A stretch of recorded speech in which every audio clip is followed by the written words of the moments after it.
नमस्कार दोस्तों, मैं रोहित कुमार आप सब directstudy.com पे बहुत बहुत स्वागत करता हूं। आज के वीडियो में हम लोग दोस्तों बात करने जा रहे हैं लेसन नंबर 3 और लेसन नंबर 4। जी हां, लेसन 3 और 4 की हम लोग बात करेंगे इस वीडियो में। ये वीडियो चल रहा है एनसीईआरटी और एससीईआरटी का सीरीज चल रहा है, जिसमें 6 क्लास से पूरा क्लास 10 तक का हम लोग साइंस कवर कर रहे हैं। एक और वीडियो सीरीज चल रहा है जिसमें मैथमेटिक्स कवर किया जा रहा है, और उसके अलावा एक वीडियो सीरीज चल रहा है जिसमें 1 क्लास से 5 क्लास तक टोटल हम लोग कवर कर रहे हैं। तो उसका डिस्क्रिप्शन में लिंक है, उसको ज्वाइन कर सकते हैं। और इस वीडियो में आज हम लोग करने जा रहे हैं साइंस का 3 और 4 लेसन। क्लास 10th का ये वीडियो चल रहा है, अभी 9 तक कंप्लीट हो चुका है। और TRE 4.0 और 5.0 में यदि आप टीचर बनना चाहते हैं 9 10th का, 6 to 8 का या 11 12th का, तो ये सीरीज बहुत काम का है आपके लिए। तो चलिए सीरीज का शुरुआत करते हैं। यदि क्वेश्चन की बात करें तो चैप्टर है हमारा धातु एवं अधातु, chapter number 3 metals and non metals. पहला क्वेश्चन आपकी स्क्रीन पर है, सबसे अधिक क्रियाशील तत्व कौन सा है? जो सबसे ज़्यादा रिएक्शन करता है वो सोडियम है। सोडियम क्या है ना कि पानी के साथ बहुत तेज़ी से अभिक्रिया करता है और हवा के साथ। अयस्क में उपस्थित अपद्रव को क्या कहा जाता है? जो अपद्रव उपस्थित होते हैं अयस्क के अंदर, अयस्क जानते हैं? जी हाँ, ओर्स। तो क्या जवाब देंगे? तो इसको कहेंगे गैंग के नाम से हम लोग जानते हैं। अपद्रव जो उपस्थित रहता है अयस्क में, गैंग बोलते हैं उसको। जस्ता हाइड्रोक्लोरिक अम्ल में घुलकर कौन सा गैस देगा? Zn HCl में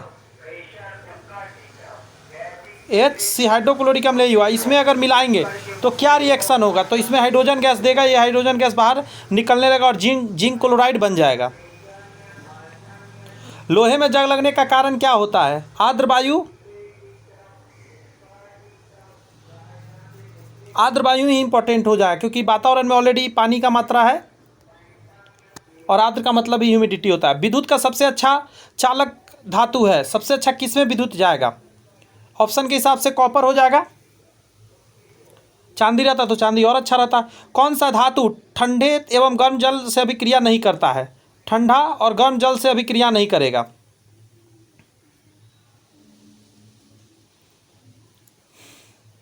कौन सा हो जाएगा? फेरस हो जाएगा। पोटेशियम, मैग्नीशियम और कैल्शियम ये सभी रिएक्शन कर जाएंगे ठंडा, नहीं तो गर्म से तो कर ही जाएंगे। लेकिन जो ये आयरन है, ठीक है, ये रिएक्शन नहीं करता है ठंडा या गर्म किसी भी जल से। किस प्रक्रिया से धातु मजबूत बनता है? कोई तो ऐसा प्रक्रिया होगा जिससे धातु और भी मजबूत हो जाते हैं। तो 7 का जो है उसको मिश्र धातु में बदलना होता है। क्या बदलना होता है? मिश्र धातु में। एक धातु के अंदर कोई और भी धातु मिला दीजिए, मिश्र धातु बनता है। उससे क्या होता है? धातु और भी मजबूत हो जाते हैं। जैसे स्टील वगैरह को देख लीजिए। निम्नलिखित में से किसमें धातुई गुण नहीं पाया जाता है? सोडियम, मैग्नीशियम, आर्गन या आयरन। इन चारों में से किसमें धातुई गुण नहीं होता? धातु का गुण होगा ही नहीं होगा। तो आर्गन हो जाएगा, क्योंकि अक्रिय गैस है। मैग्नीशियम होगा Mg, सोडियम होगा Na, आयरन होगा Fe। ये सभी तीनों मेटल है, ये तीनों। तो क्या हो जाएंगे? ये हो जाएंगे आपके धातुई गुण वाले, लेकिन 4 नंबर हो जाएंगे धातुई गुण नहीं है। निम्नलिखित में से कौन तत्व त्रिबंधक यानी 3 के रूप में रहता है? जैसे O2 आप देखते हैं, H2 देखते हैं, तो एल्युमिनियम 3 के रूप में आपको मिल जाएंगे। Al3 लिखा जाता है। सबसे कठोर पदार्थ क्या है? तो हीरा। हीरा को सबसे कठोर माना जाता है, असल में माना नहीं जाता है ही। किस धातु के निष्कर्षण में कोक का उपयोग किया जाता है? कोक यानी कोयला का उपयोग किया जाता है किसके निष्कर्षण में? तो आंसर क्या कहिएगा? लोहा। लोहा के निष्कर्षण में क्या किया जाता है? कोक का प्रयोग किया जाता है। सल्फाइड अयस्क का साधारण किस विधि द्वारा होता है? सल्फाइड अयस्क है तो ऑक्सीजन डालकर, ध्यान रखिएगा, सल्फाइड अयस्क को ऑक्सीजन की उपस्थिति में करना पड़ेगा। हाथ से चुनकर गलनिक पृथक्करण विधि, निश्चालन विधि, फेन उत्प्लावन विधि। तो 12 का जवाब दीजिएगा फेन उत्प्लावन विधि। ठीक है, इसमें कुछ तैलीय पदार्थ डाल के उसको अलोरित करते हैं, जिससे कि फेन उत्प्लावन विधि बोलते हैं सल्फाइड अयस्क के लिए। कौन सा धातु ऑक्साइड द्विधर्मी है? द्विधर्मी जो कि ऑक्साइड, जब देखिए असल में एक चीज़ मैं पिछले क्लास में बोला था, मैग्नीशियम का अगर ऑक्साइड की बात करें, मैग्नीशियम ऑक्साइड हो गया, पोटेशियम ऑक्साइड हो गया, ये सभी क्या है?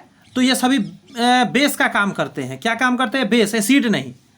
लेकिन कुछ ऐसे धातु हैं जिसका ऑक्साइड जो होता है द्विधर्मी होता है, यानी एसिड और बेस दोनों का काम कर जाता है समय के हिसाब से। बात समझ में आ रहा है? तो एल्युमिनियम है। एल्युमिनियम ऐसा है ना जिसको द्विधर्मी ऑक्साइड कहा जाता है। इसमें द्विधर्मी मतलब एसिड का गुण और बेस का गुण दोनों रहता है।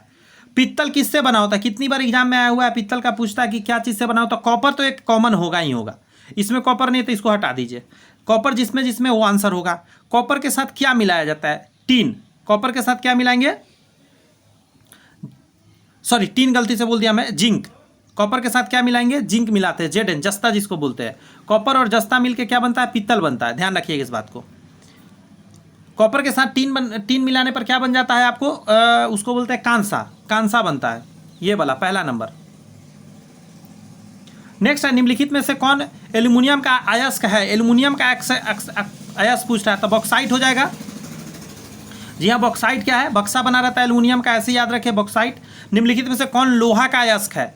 हेमाटाइट। ये टाइट वाला जितना होता है सब लोहा का होता है। Haematite, magnetite. निम्नलिखित में से किस धातु को किरोसिन में डुबा कर रखा जाता है?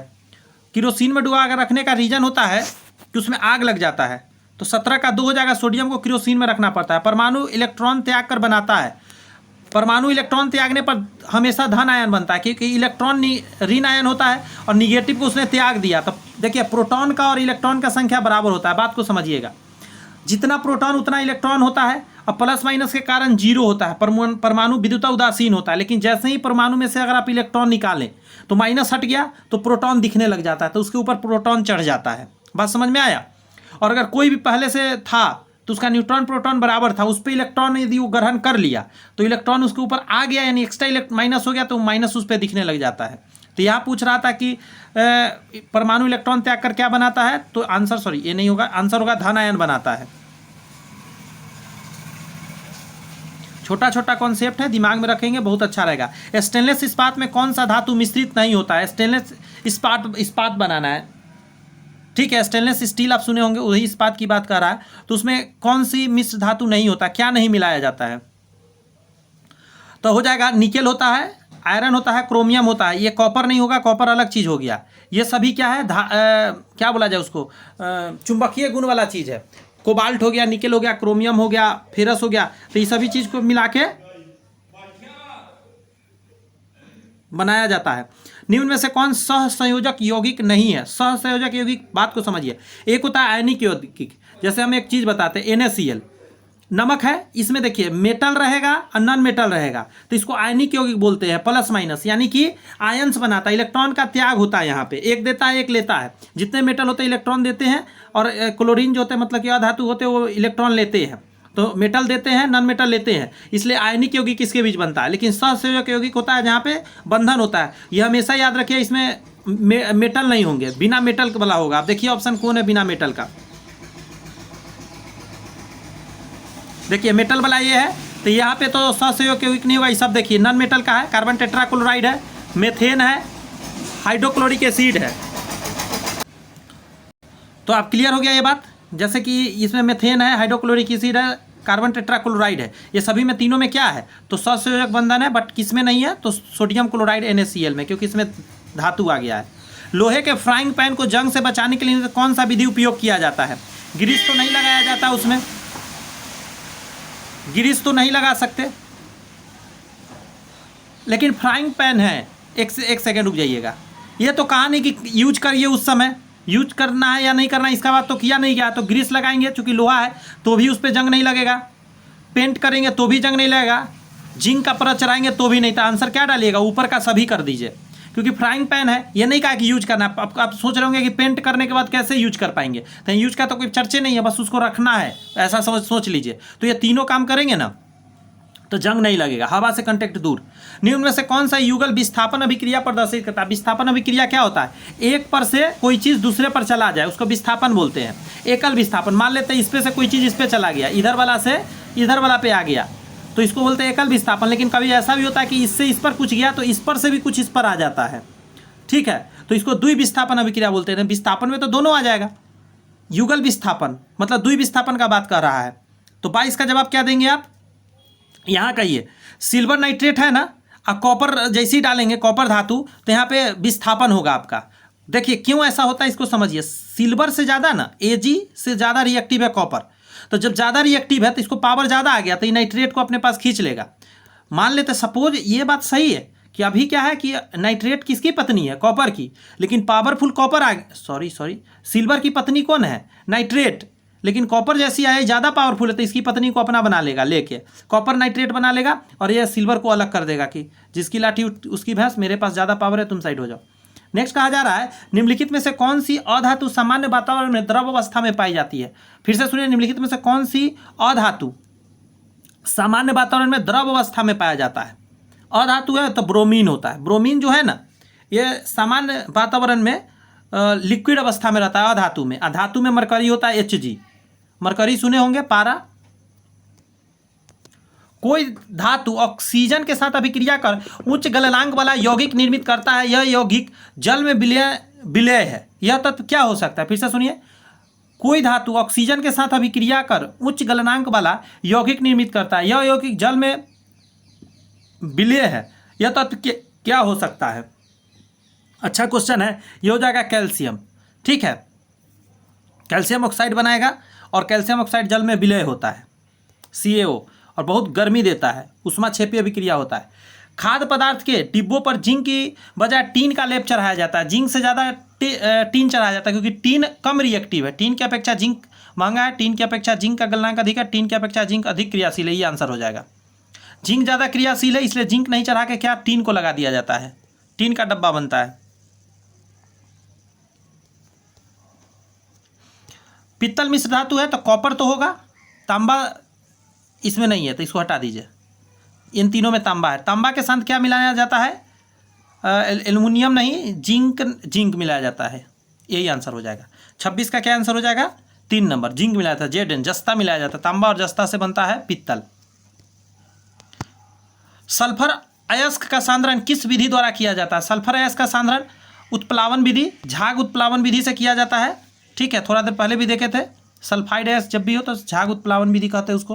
कौन सी अधातु है जो कमरे के ताप पर द्रव अवस्था में रहता है, तो ब्रोमीन रहता है अधातु, और धातु पूछता तो मरकरी को मारते हैं। नेक्स्ट, निम्नलिखित में से कौन सी अधातु चमकीली होती है। अधातु है लेकिन चमकीली, आयोडीन। आयोडीन अधातु है लेकिन इसमें चमक धातु वाला है, ये ध्यान रखिएगा।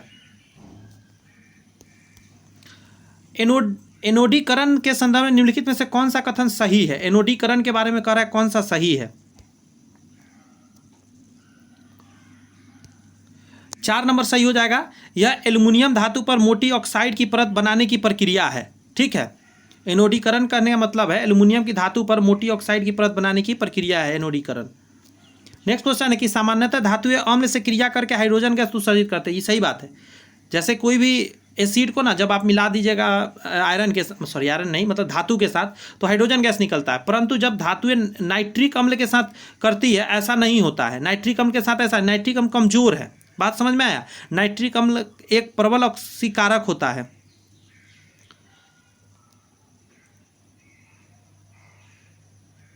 यही हो जाएगा, नाइट्रिक अम्ल एक प्रबल ऑक्सीकारक होता है, बात समझ में आया। इसीलिए ऐसा नहीं हो पाता है नाइट्रिक अम्ल के साथ। आयनिक यौगिक निम्न में से किससे घुलनशील होते हैं। आयनिक यौगिक जो भी होता है जल में घुल जाएगा। कार्बनिक यौगिक क्या चीज़ में घुलता है, कार्बनिक बेंजीन में घुल जाएगा, बात समझ में आया। मतलब कार्बनिक यौगिक जितने भी होते हैं वो कार्बनिक पदार्थ में, पेट्रोल, किरोसिन, ये सब में घुल जाएंगे, लेकिन आयनिक यौगिक होता है वो जल में घुल जाता है। जैसे नमक को देखिए ना, एक एग्जाम्पल नमक खाली याद रखिए आप।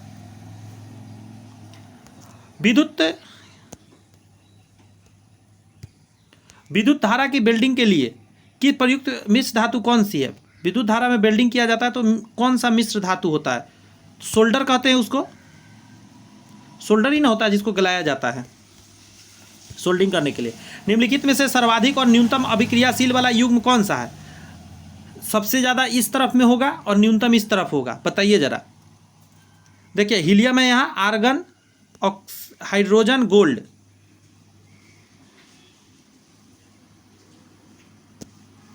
गोल्ड जब दे दिया है ना तो ये सबसे कम, इससे कम तो कोई हो ही नहीं सकता।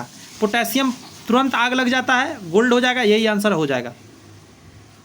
देखिए पहला हम इसलिए मार रहे थे कि हीलियम जो होता है ना ये रिएक्टिव कम है, बट जैसे ही गोल्ड देखा और पोटेशियम देखा तो फ्लोरीन से ज़्यादा तो पावरफुल पोटेशियम आ गया, तो ये सबसे ज़्यादा और ये गोल्ड सबसे कम हो गया आंसर।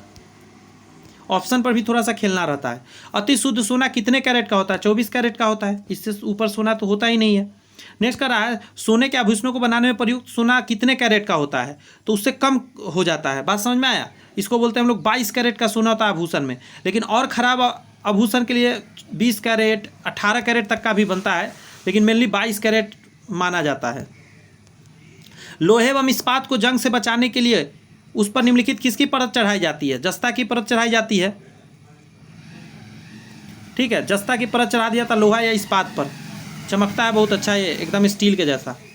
निम्न में से सिक्का धातु कौन सी है? सिक्का धातु कौन सी, किसका सिक्का बनता है वो आपसे पूछ रहा है। तो इसका कॉपर सोना चांदी सभी का सिक्का बनता है, उपरोक्त सभी हो जाएगा। वर्तमान में कितने तत्वों को जाना गया है? तो 118 हो जाएगा। 39 का पहला 118 माना जाता है कि अभी वर्तमान में खोजा गया है। निम्नलिखित में से किस धातु को चाकू से काटा जाता है? सोडियम। सोडियम को आसानी से, पोटेशियम गैलियम सबको काट सकते हैं आप, सभी इसमें वैसा ही दिया जिसको चाकू से आराम से आप काट सकते हैं, इतना कोमल धातु है। वह धातु कौन सी है जिसे पतले तारों में परिवर्तित किया जा सकता है? वो पावर को बुलाता है डक्टिलिटी, सोनोरियस नहीं, मैलिएबिलिटी, चालकता नहीं, डक्टिलिटी होगा या मैलिएबिलिटी में से कोई होगा। मैलिएबल या डक्टिलिटी क्या हो सकता है? डक्टिलिटी बोलेंगे। मैलिएबल तो चमक को शायद बताता है, मैं नहीं बता पा रहा हूँ, नहीं ध्यान आ रहा है मतलब हिंदी में, लेकिन डक्टिलिटी मुझे अच्छे से याद आ रहा है कि इसको खींचने को ही डक्टिलिटी बोलते हैं। इसका ट्रिक याद रखा हूँ इसीलिए मैं ये बता पा रहा हूँ डक्टिलिटी, क्योंकि डॉक्टर के पास क्या सुई रहता है, सुई बहुत पतला रहता है, नहीं खींच के पतला किया गया, ऐसे याद रखता है। डक्टिलिटी डॉक्टर से याद रखिए। एल्युमिनियम को खाना पकाने के बर्तन बनाने के लिए प्रयोग किया जाता है।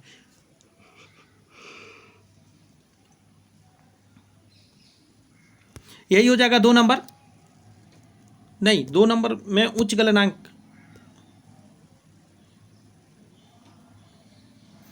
2 नंबर उच्च गलनांक उच्च होता है एल्युमिनियम का। यहाँ पे थोड़ा कन्फ्यूजन कर दिया है। आंसर किताब में दे रहा है आपका ताप का अच्छा चालक, बात समझ में आ रहा है, ताप का अच्छा सुचालक, तो ये तो है ये है, लेकिन यहाँ भी तो लिखा है अच्छी तापीय चालकता, और उच्च गलनांक भी लिखा है। गलनांक भी तो इसका ऊंचा होता है। चलिए इसको ही मारिए अभी फिलहाल, बट हमको लग रहा है कि 2 ज़्यादा सटीक बैठ रहा है। पारा के अतिरिक्त अन्य कौन सी धातु कमरे के ताप पर तरल रहती है? पारा के अलावा आपसे पूछ रहा है कि धातु में पूछ रहा है जो लिक्विड अवस्था में रहेगा, तो ये गैलियम है। गैलियम भी है ना, ये भी धातु है लेकिन पिघला हुआ रहता है मरकरी के जैसा। वह ऑक्साइड धातु जो अम्लीय है और प्राकृतिक में बेसिक है कौन सी है? ऑक्साइड उभयधर्मी ऑक्साइड कहलाता है। वो उभयधर्मी ऑक्साइड को ही ना बोलते हैं। धातु के ऑक्साइड है लेकिन अम्लीय और बेसिक दोनों प्रकृति पाया जाता है। 45 नंबर का रहा है हवाई जहाज बनाने में इस्तेमाल की जाने वाली कौन सी है? तो सबसे हल्का क्या है? एल्युमिनियम। तो हवाई जहाज वगैरह क्या चीज़ से बनाया था? एल्युमिनियम के मिश्र धातु से। यहाँ पे पूरा कंप्लीट हुआ। 45 क्वेश्चन का ये था, बहुत ढेर सारा इसमें क्वेश्चन था। मुझे पूरा विश्वास है कि अच्छे से आपको समझ में ये चैप्टर आया होगा।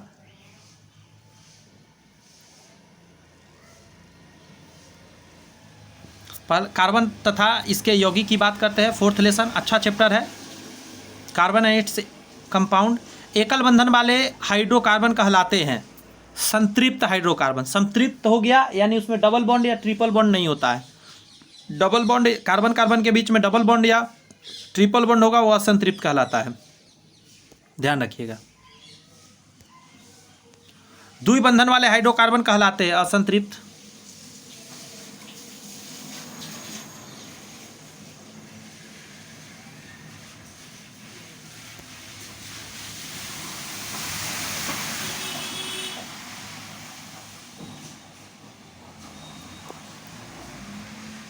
इसका आंसर का है गड़बड़ दे रहा है, किताब में इसका उल्टा लिखा हुआ है जी। एकल बंधन वाले हाइड्रोकार्बन कहलाते हैं। एकल बंधन वाले हाइड्रोकार्बन संतृप्त होते हैं, किताब में कह रहा है असंतृप्त। गलत आंसर इसका। इसका फिर उल्टा, द्विबंधन वाले हाइड्रोकार्बन असंतृप्त होते हैं, कह रहा है संतृप्त। इसका भी गलत आंसर। द्विबंधन है यानी कि एक बंधन खुलेगा ना उसमें, तो असंतृप्त है, उल्टा दे रहा है आंसर। आगे बढ़ते हैं। एल्कीन का सामान्य सूत्र क्या है? तो ध्यान रखिएगा CnH2n हो जाएगा। ये हो जाएगा, गलती से लिख दिया बड़ा सा, CnH2n हो जाएगा। अगर +2 यहाँ मैं लिखता हूँ तो यह है आपको एल्केन का। एल्केन का क्या है, CnH2n +2। लेकिन जब हम इसमें से ये हटा देते हैं, +2 हटाते हैं, तो CnH2n ये एल्कीन का है।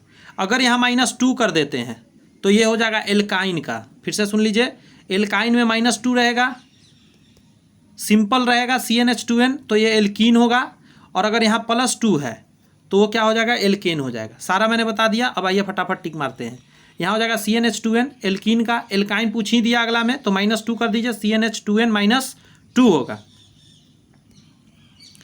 प्रोपेनोन में क्रियाशील मूलक है, प्रोपेनोन। नोन लगता है किसके लगने पर, ये सब थोड़ा सा माइंड में बैठाना पड़ेगा आपको। तो जब ऐसे रहेगा कार्बन, बात समझ में आएगा, कार्बन के दोनों तरफ जब कुछ लगा रहे तो नोन वाला होता है।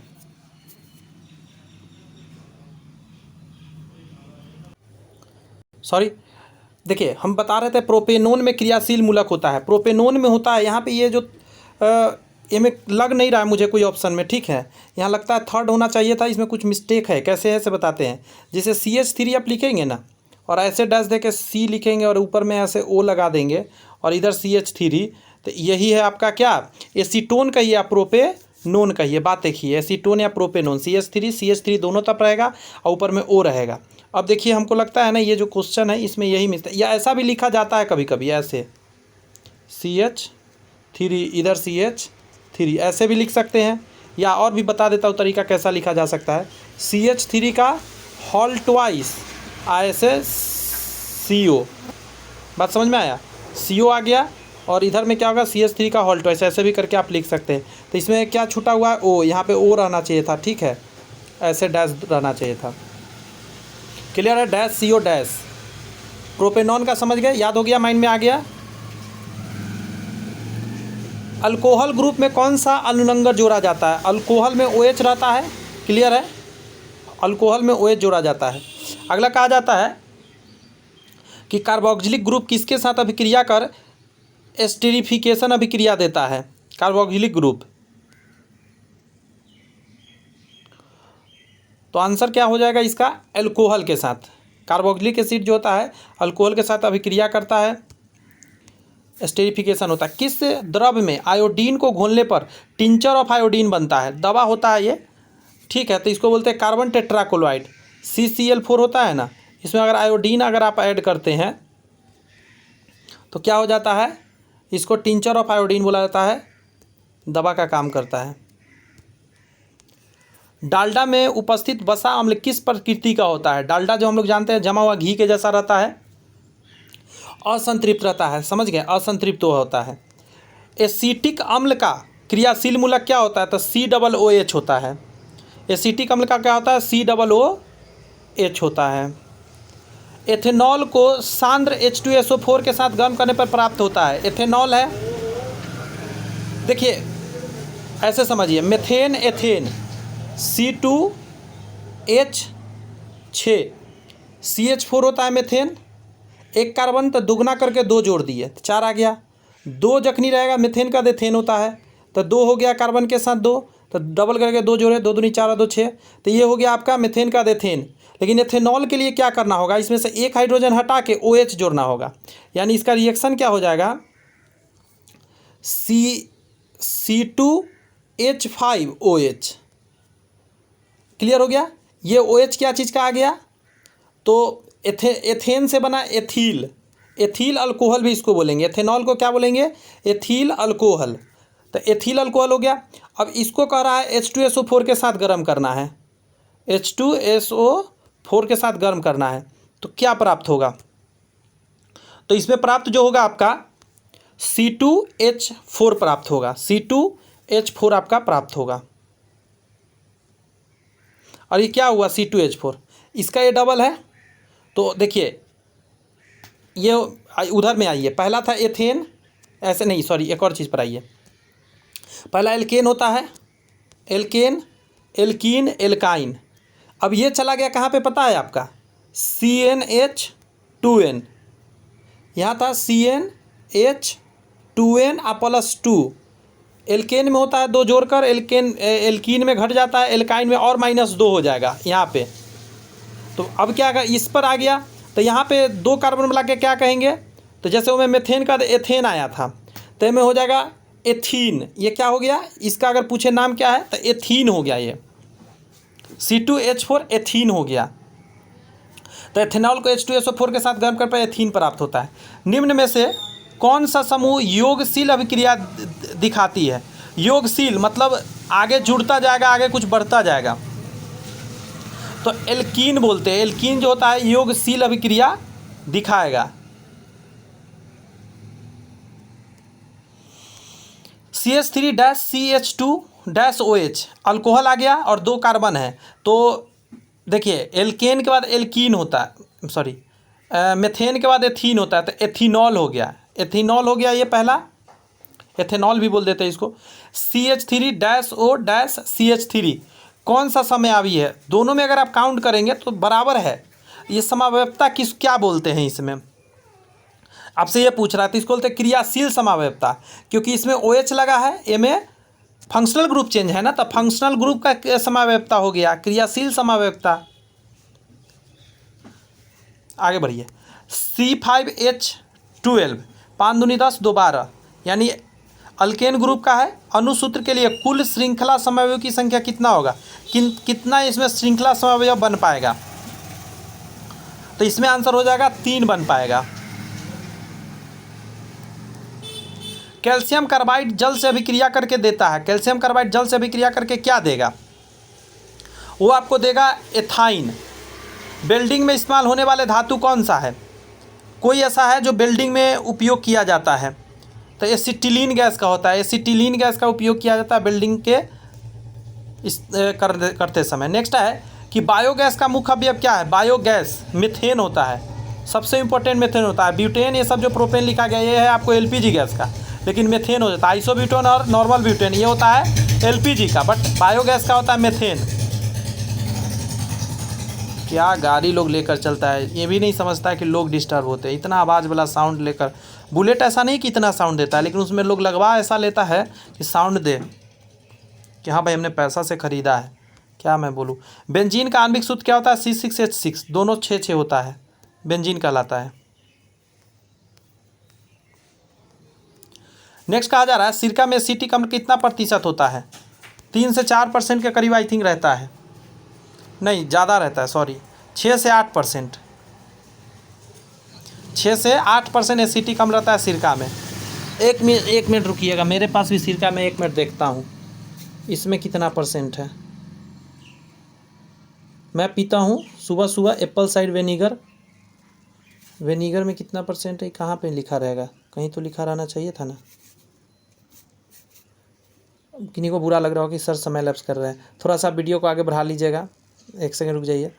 इसमें अच्छा 5% है, इसमें 5% है, जो मैं अभी पीता हूँ उसमें 5% दे रहा है। हाँ ठीक है, इसी के आसपास है। अच्छा अगला करा, एल्कील ग्रुप किससे बनता है?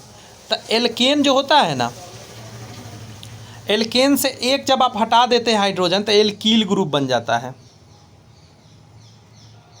ठीक है, एल्केन से जब हटाते हैं हम लोग एक हाइड्रोजन को तो एल्कील बन जाता है। जैसे मेथिल बना ना, मेथेन से मेथिल बनता है, आपको पता है C4 CH4 हो गया, और CH3 लिख दिया तो मेथिल हो गया। C2H6 होता है, एथेन हुआ, यहाँ 5 लिख दिया तो एथिल हो जाएगा, ऐसे करके। नेक्स्ट कर रहा है खाना बनाते समय बर्तन की तली बाहर से काली होने का कारण क्या होता है? भोजन पूरी तरह नहीं पका, ईंधन पूरी तरह से नहीं जल रहा है, यही आंसर होगा। ईंधन पूरा तरह नहीं जल रहा है इसलिए काला काला लग रहा है। कार्बन ही तो है। निम्नलिखित में से कार्बन के किस अपरूप से मुक्त इलेक्ट्रॉन पाए जाते हैं? ग्रेफाइट में, तभी तो इसमें बिजली गुजर सकता है, मतलब गुजरता है। एथीन में उपस्थित कुल बंधनों की संख्या कितनी होती है? आपसे बंधन पूछ रहा है। एथीन, मेथेन, एथीन लेकिन पूछ रहा है, तो C2H4 हो जाएगा। अब देखिए मैं बनाता हूँ इसका पूरा, ये होता है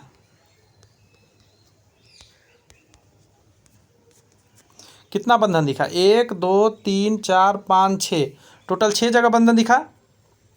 आंसर क्या हो जाएगा आपका 6। एथीन के जलयोजन से बना यौगिक कौन सा है? एथीन के जलयोजन से बना यौगिक कौन सा है? तो ये हो जाएगा आपका C2H5OH। C2H5OH, इसको बोलेंगे एथेनॉल। क्या बना हुआ है? एथेनॉल। ब्यूटेन का उच्च किसके समजात होता है? ब्यूटेन का उच्च किसके समजात होता है? पेंटेन के समजात होता है। एसीटोन का IUPAC नाम आपसे पूछ रहा है, एसीटोन का IUPAC नाम, तो क्या हो जाएगा? प्रोपेनन 2,1। प्रोपेनन 2,1 हो जाएगा आपका। यहाँ एक ऐसे नहीं लिखे, ऐसे लिखता तो ज़्यादा अच्छा लगता। सहसंयोजक यौगिक विद्युत के साथ किस प्रकार का व्यवहार करता है? सहसंयोजक यौगिक विद्युत का कुचालक होता है, विद्युत का चालन नहीं करता है। एक ऐसा कह सकते हैं दुर्बल चालक, कभी कभी थोड़ा बहुत एकदम जाता है। सहसंयोजक विद्युत के साथ किस प्रकार का व्यवहार करता है? तो 27 का आपको कह दीजिए दुर्बल चालन।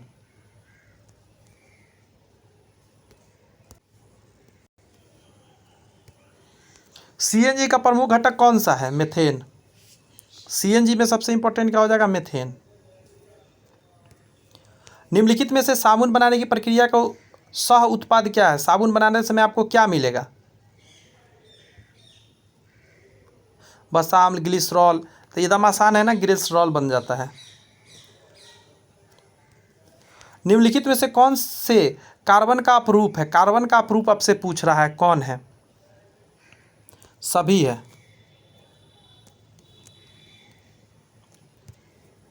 ब्यूटेनॉन चतुर कार्बन यौगिक है जिसका प्रकार्यात्मक समूह कौन सा है? ब्यूटेनॉन में नॉन लगा हुआ है, तो नॉन किसके लिए लगता है? कीटोन के लिए लगता है, कीटोन के लिए नॉन लगता है। अभी लंबा चौड़ा क्या है पढ़िए। नीचे 2 कथन दिए गए जिसमें से एक कथन ए और दूसरा कथन कारण है। अच्छा, एक कथन है, दूसरा कारण है। अंगीठी में जलने वाले कोयला, अंगीठी में जलने वाला कोयला लाल रंग के समान उज्ज्वल होता है और बिना ज्वाला के ऊष्मा देता है। ठीक बात है। केवल गैसीय पदार्थों के जलने पर ही ज्वाला उत्पन्न होता है। ये दोनों सही है, ए और आर दोनों सही है, और आर ए का सही स्पष्टीकरण है, सही है। बात समझ में आई कुछ रहुआ लोगन के? ये सही है।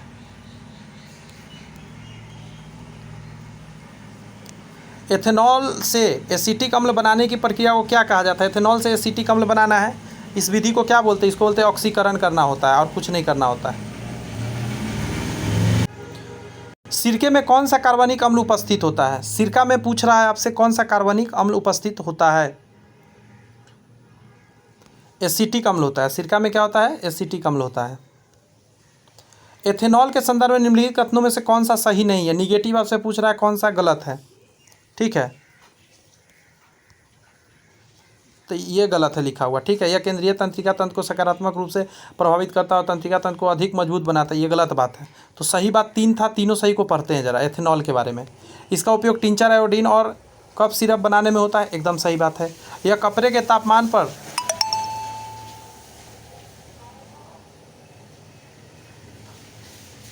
स्पेस भर गया है, रुक जाइए।